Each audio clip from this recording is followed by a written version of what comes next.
బంగారం, బ్యాంకులు, ఇతర ప్రైవేటు సంస్థల్లో ఉన్న విడిపించి కొనబడను. కొమ్మూరి గోల్డ్, ఆంధ్ర మరియు తెలంగాణ. నమస్తే, వెల్కమ్ టు అవర్ ఛానల్. నేను పద్మిని. ప్రస్తుతంతో పాటు ప్రముఖ ఆధ్యాత్మికవేత్త, వాస్తు జ్యోతిష పండితులు, లలిత ఉపాసకులు, వాస్తు జ్యోతిష శిక్షణ నిపుణులు బ్రహ్మశ్రీ నానాజీ పట్నాయక్ గారు మనతో పాటు ఉన్నారు. మాట్లాడదాం. సార్ నమస్తే. సార్ శ్రీమాత్రే నమః. సార్, కొన్ని వేల జాతకాలు చూసినటువంటి ఎక్స్పీరియన్స్ తో అడుగుతున్నటువంటి ప్రశ్న. రామాయణం వింటూ ఉంటే మనం కొన్ని అంటే రాముడు 5 గ్రహాలు ఉచ్చ స్థితిలో ఉన్నప్పుడు పుట్టాడు అనేది వింటాం. శ్లోక పూర్వకంగా ఉంటుంది. అయితే చాలా మంది జాతకాల్లో ఉచ్చ స్థితిలో కొన్ని గ్రహాలు ఉండటం, 1-2 గ్రహాలు ఉండటం అనేది సర్వసాధారణంగా జరుగుతూ ఉంటుంది. లేదా నీచ స్థితిలో కొన్ని గ్రహాలు ఉండటం కూడా జరుగుతుంది. ఈ ఉచ్చ స్థితిలో ఉండే గ్రహాలు నిజంగానే ఉచ్చమైనటువంటి ఫలితాలు ఇచ్చేస్తే ఇంకా సూపర్ డూపర్ స్టార్స్ అవుతారా? నీచ స్థితిలో ఉంటే నీచమైన ఫలితాలు ఇస్తాయా? అసలు ఏమిటి ఈ ఉచ్చ నీచ పరిస్థితులు కుండలిలో? చాలా మంచి ప్రశ్న వేశారు.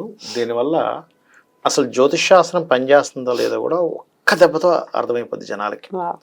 మీకు మీరుగా, నేను ప్రేక్షకులందరికీ చెప్తున్నాను, మీకు మీరుగా ఈ గ్రహాలు చూసుకొని ఎస్ జ్యోతిష్ శాస్త్రం 100% పనిచేస్తుందని మీరు ఇక్కడే తెలుసుకోవచ్చు. ఎలాగో చెప్తాను చూడండి. ఉచ్చస్థితి అంటే గ్రహాలకి ఒక పర్టికులర్గా ఒక స్థానాలు చెప్పారు. కొన్ని గ్రహాలు చెప్తాను మీకు, అంటే బేసిక్ లెవెల్లో ఉన్న వాళ్ళకి కూడా తెలియాలి కాబట్టి చెప్తాను.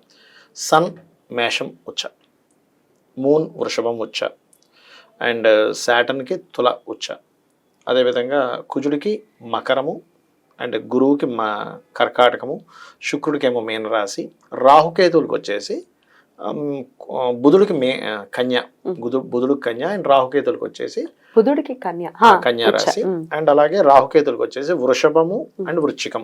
వృషభంలో రాహు ఉచ్చ, వృశ్చికంలో కేతు ఉచ్చ. ఇంకొన్ని నాడీ గ్రంథాల్లో మిథున అండ్ ధనస్సు కూడా చెప్పారు, అది కూడా పనిచేస్తుంది. బట్ మిథున ధనస్సు రాశిలో ఉన్నప్పుడు దాన్ని కోదండరామ్ యాక్సిస్ అంటారు. ఇవే గ్రహాలు ఆపోజిట్ సైన్ లో ఉంటే నీచ, అంటే అలాగా రవి తులలో ఉంటే నీచ, బుధుడు మీనంలో ఉంటే నీచ, శుక్రుడు కన్యలో ఉంటే నీచ, అండ్ శని మేషంలో ఉంటే నీచ, గురువు మకరంలో ఉంటే నీచ, కుజుడు కర్కాటకంలో ఉంటే నీచ. ఈ రకంగా చెప్పారు. ఇదే సేమ్ రాహుకేతువులు కూడా, రాహు వృశ్చికంలో ఉంటే నీచ, అండ్ కేతు వృషభంలో ఉంటే నీచ. అయితే ఇక్కడ మనకి ఉచ్చ నీచంలో ఉన్నప్పుడు చాలా మంది ఏమనుకుంటారు, ఉచ్చలో ఉంటే ఇంకా హై వెళ్ళిపోతారు, నీచంలో ఉంటే డౌన్ అయిపోతారు అనుకుంటారు. కాదు ఇక్కడ, అంటే అది ఉంది, అది ఎప్పుడూ జరుగుతుంది కూడా చెప్తానండి. ఫస్ట్ ఉచ్చలో ఉన్నప్పుడు జరిగేటువంటిది ఏమిటంటే, అందరూ నోట్ చేసుకొని చెప్తున్నాను, వాళ్ళు అడ్జస్ట్ అవుతారు, కాంప్రమైజ్ అవుతారు, అవతల వాళ్ళని తొందరగా క్షమిస్తారు. మీరు చూడండి కావాలంటే, వాళ్ళు అభక్వాల్ని వదిలేసాయి అంటుంటారు. నీచలో గ్రహాలు ఉన్నాయనుకుంటున్నారు, ఎవరు సమస్య లేదు, తోలు తీయాల్సిందే. అవునా? నీచలో ఉంటే కాంప్రమైజ్ అవ్వరు. మీకు చూడండి, ఏదైనా జాతకం తీసుకొని చూడండి, కాంప్రమైజ్ అవ్వనే అవ్వరు. ఖచ్చితంగా నేను కౌంటర్ ఇవ్వాల్సిందే అని ఉంటుంది. నీచంలో గ్రహం ఉంటే, ఉచ్చలో ఉంటే పోనివాడు బాబాని పడిపోతాడు. మీరు చూడొచ్చు. మీ ప్రేక్షకులు చెప్తున్నాను, జాతక చక్రం జ్యోతిష్యం అనేటువంటిది అది చాలా గొప్ప సబ్జెక్టు. 100% చెప్పొచ్చు. మీరు ఈ ఉచ్చ నీచంలోనే మీరు వెతుక్కోవచ్చు. సార్, రవి అంటే అగ్రెసివ్ ప్లానెట్ అని చెప్తారు కదా, లేదంటే కుజుడు అగ్రెసివ్ ప్లానెట్ కదా, ఆయనకు ఆల్రెడీ ఇంకా బలాన్ని ఇస్తుంది కదా. ఎలాంటి బలం ఇచ్చింది అక్కడ? ఉచ్చ స్థితిలో ఉండే బలం వేరు, నీచ స్థితిలో ఉండే బలం వేరు. ఇప్పుడు నాకు కూడా రవి ఉచ్చ, నేనేమైనా మూర్ఖంగా ఉంటానా? మీరు చూస్తున్నారు 5 సంవత్సరాల నుంచి. మీరు ఒక్కరే సార్. ఎందుకు? నాకు రవి ఉచ్చ, వీనస్ కూడా వచ్చా, నాకు ఉచ్చ స్థితిలో ఉంటాడు. నవాంశలో బుధుడు ఉచ్చ. అంటే అలా అని కాదు, ఇక్కడ ఏంటంటే ఉచ్చ స్థితిలో ఉన్నప్పుడు సరిపోలే, వాళ్ళ పాపాన్ని వాళ్ళు పోతారు, పాజిటివ్ సెన్స్ లో ఉంటుంది. బ్యూటిఫుల్. నీచ స్థితిలో ఉంటే ఏంటంటే, లేదు అట్లా నేను ఎట్లా ఊరుకుంటా, సమస్య లేదంటారు. గొడవ అంటే వాళ్ళు ఊరుకోరు అనమాట. అందుకే రాముడిది రామాయణంలో ఒక ఇది ఉంటుంది, ఒక సంఘటన ఉంటుంది. ఇంత బ్రిడ్జ్ వేసుకొని వెళ్ళి, ఇంత సైన్యంతో వెళ్ళినప్పటికీ కూడా ఇప్పటికే రావణాసురుడు వచ్చి నాకు గనక క్షమాపణ అడిగితే నేను వదిలేస్తానంటాడు. అసలు ఎవరైనా వదిలేస్తారండి? లక్ష్మణుడికి ఎంత కోపం వస్తుందో, ఎంత కోపం వస్తుంది. ఎందుకంటే రాముడికి 5 గ్రహాలు ఉచ్చ వల్ల. అంటే మీరు సింపుల్ గా చూడొచ్చు. అయితే మరి ఇది ఒకటేనా, ఇంకేం ఫలితాలు ఇవ్వవా అంటే, ఇట్స్ డిపెండ్ ఆన్ అది ఏ పోర్ట్ఫోలియో వచ్చింది. ఇప్పుడు రవికి ఉదాహరణకు నా జాతకంలో రవికి 10th హౌస్ పోర్ట్ఫోలియో వచ్చింది నా జాతకంలో. అందుకని 10th పోర్ట్ఫోలియో ఉన్న గ్రహం ఉచ్చ స్థితిలో ఉంది కాబట్టి నేను నా ఊహ తెలిసినప్పటి నుంచి నేను ఏ ఫీల్డ్లో ఉన్నా సరే అందులో ఒక మంచి పొజిషన్లో ఉండడం జరిగింది నా లైఫ్లో. బ్యూటిఫుల్. ఎనీ ఫీల్డ్ నేను రకరకాల ఇవి చేసినప్పుడు ఎప్పుడు నాకు ఒక యూనిక్నెస్ బిజినెస్ వచ్చింది. ఎందుకు? బికాస్ ఆఫ్ సన్కి వచ్చింది కాబట్టి.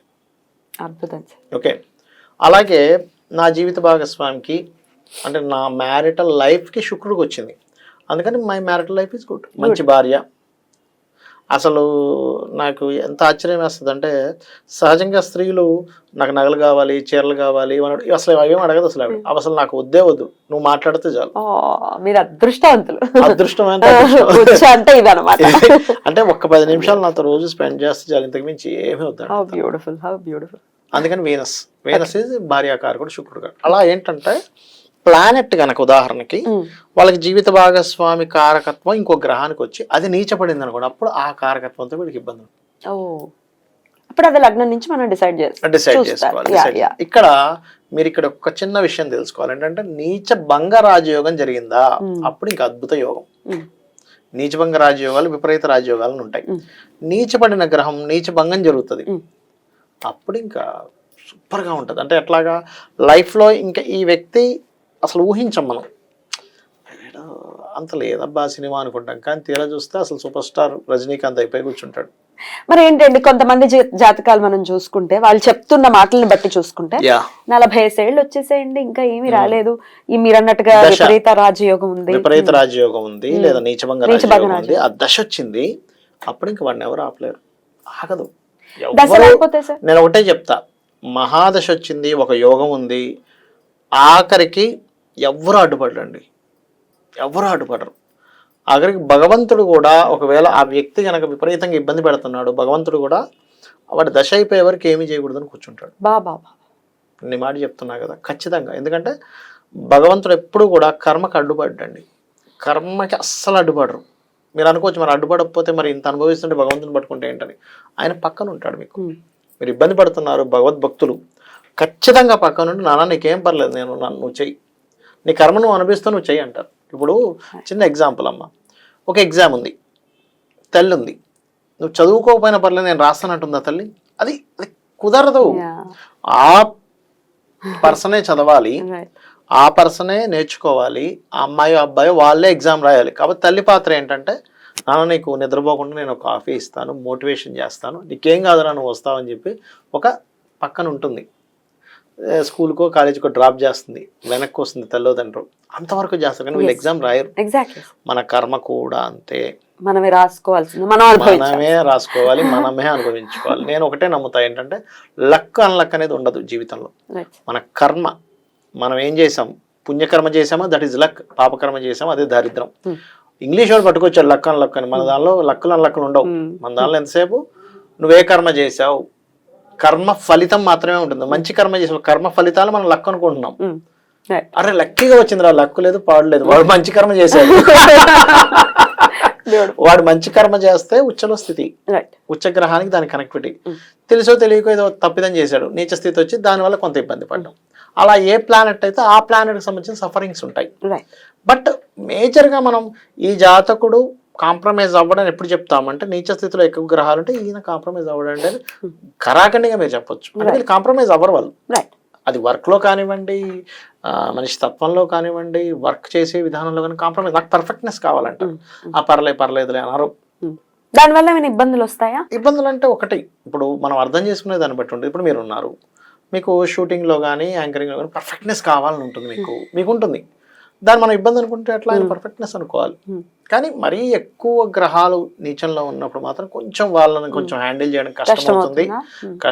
వాళ్ళు ఒక పట్టాను ఒక మాట వినరు, నథింగ్ డూయింగ్, ఇది అవ్వాల్సిందంటే అవ్వాల్సిందే. సూర్యుడు ఇప్పుడు ఉదయం పొడుస్తుంటే లేదు నాకు సంబంధం లేదు, గంట తర్వాత సూర్యుడు పొడవాల్సిందే, అంత ఇదిగా ఉంటుంది. రైట్, అది కొంచెం హ్యాండిల్ చేయడం ఎగ్జాక్ట్లీ. ఇంకొన్ని జాతకాలు చూసుకుంటే సార్ ఉచ్చ లేదు నీచ లేదు, ప్రశాంతంగా మామూలుగా ఏదో ఉన్నట్టుగా ఉంటుంది.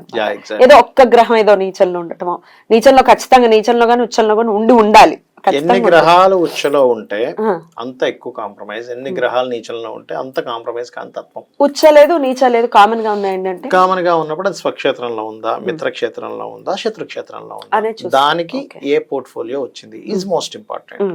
ఆ రకంగా చూసుకొని చేసుకోవాలి. వాళ్ళు అప్పుడు మధ్యస్థంగా ఉన్నారని అనుకోవచ్చా? మధ్యస్థంగా ఉన్నారనుకోవచ్చు. మనం ఒక్కోసారి మనం ఓన్ హౌస్ లో ఉందనుకుంటాం, ఓన్ హౌస్ కాదు, ఒక్కొక్కసారి ధనయోగం ఇస్తుంది.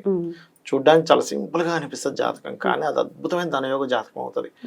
వాళ్ళకి కొన్ని విచిత్ర జాతకాలు ఎలా ఉంటాయంటే చాలా విచిత్రంగా, చిన్నప్పుడు పెద్దగా ఏం చదవడు, చదువు మీద ఇంట్రెస్ట్ పెట్టరు. అందరూ ఏమనుకుంటారు, వీడు చదవట్లేదు, ఎందుకు పనికి రాకుండా పోతాడు, వీడికంటే చిన్నోడు బాగా చదువుతాడు, వీడు కలెక్టర్ అవుతాడు అనుకుంటారు. చిన్న అబ్బాయి జాతకంలో ఎడ్యుకేషన్ యోగం మాత్రమే ఉంటుంది, ధనయోగం ఉండదు. పెద్ద అబ్బాయి జాతకంలో చదువు ఉండదు కానీ ధనయోగం ఉంటుంది.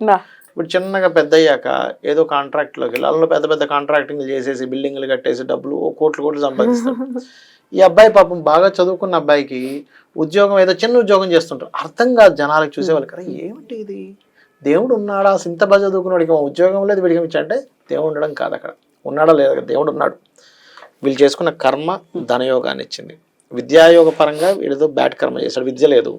ఇక్కడ విద్య పరంగా గుడ్ కర్మ చేశాడు, విద్య ఉంది, కానీ ధన సంబంధించిన విషయంలో సరైన కర్మలు చేయలేదు. దిట్ ఈస్ ద డిఫరెన్స్. ఈ డిఫరెన్స్ మనం అర్థం చేసుకోగలగాలి. బ్యూటిఫుల్, అద్భుతం సార్, చాలా బ్యూటిఫుల్ గా ఎక్స్ప్లెయిన్ చేశారు. కృతజ్ఞతలు సార్. నమస్తే. శ్రీమాత్రే నమః.